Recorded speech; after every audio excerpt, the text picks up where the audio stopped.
എന്താ ഉണ്ടായത്? നിങ്ങൾ നേരിട്ട് കണ്ടതോട് ബോധ്യായില്ലേ? അല്ലെങ്കിൽ നിങ്ങൾ വിചാരിക്കും ഞാൻ രേഷം ഇട്ട് തന്നതാന്ന്.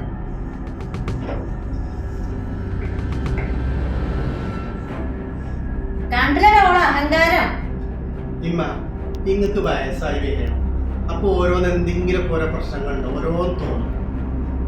ഇതൊന്നും കാര്യാക്കണ്ട. ഇവിടെ പോന്നാണ് ഇമ്മ, ഇവിടെ പോന്നാണ്. വിട്ടവിടുന്നേ. അല്ലെങ്കിൽ എനിക്ക് എന്റെ ഭാര്യ പറയുന്നതിന് ശരി.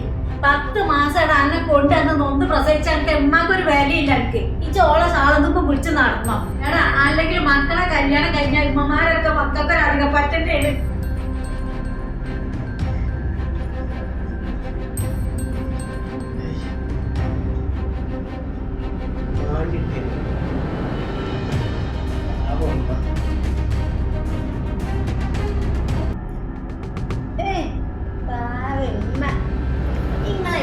ആകെ ഒറ്റ ഒന്നിനല്ലേ നൊന്ത് പ്രസവിച്ചിട്ടുള്ളൂ. ഞാനേ 3 എണ്ണത്തിനാണ് നൊന്ത് പ്രസവിച്ചത്. 3 എണ്ണത്തിന് ഒരു ഉമ്മയും